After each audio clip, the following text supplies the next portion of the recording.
মেরে মোহতরম দোস্তবর্গ,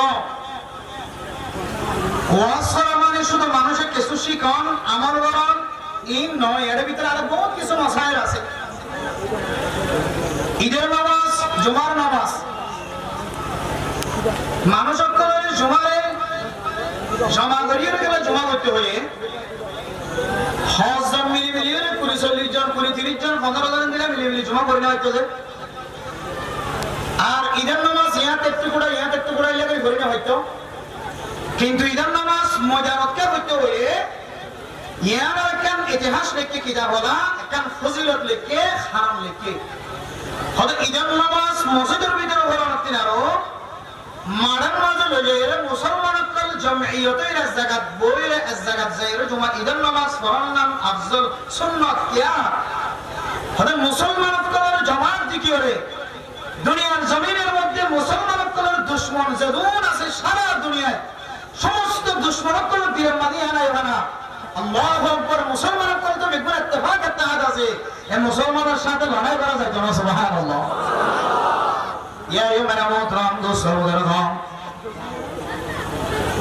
আল্লাহ পাক রব্বুল আলামিন জওয়ানত করার মাধ্যমে এত বড় একটা ওয়াজ করা কায়েম মসজিদে ইয়ার ভিতরে বেশি মানা আছে। শুধু ওয়াজ করা দল খানার ব্যবস্থা করা, মানুষের সৌন্দর্য মানুষের দল ইয়ার নয়। যুবক হলে ওলামা ইকরাম সহ ব্যাগ গুণে মিলিয়ে রে এত বড় জামাত কায়েম করার মানলে আল্লাহ পাক রব্বুল আলামিন অনারার সিন্ধি ঘরানার রশন ঘরানার আল্লাহ পাক রব্বুল আলামিন এলাকার সমস্ত যুবকর ব্যাগুনার ইত্তেফাক ইত্তেহাদিয়তর ডাক দিবাই আলহামদুলিল্লাহ। মেরে মোহতরম দোস্তবর্গ, আল্লাহ পাক রব্বুল আলামিন কোরআনে কারীমের মধ্যে ফরমান واعتصموا بحبل الله جميعا ولا تفرقوا।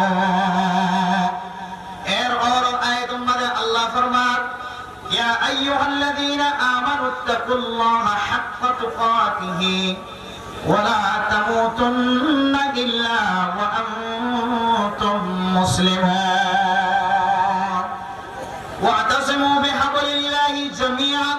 এই আয়াতের শেষে যাইরে আল্লাহ তাআলা কোন মানুষ যদি তাকওয়াবান বনিবার ধরে আর ইত্তেফাক ইত্তেহাদ বনিবার ধরে আল্লাহ তাআলা মানুষের হেদায়েতের রাস্তা দেখাইব আলহামদুলিল্লাহ।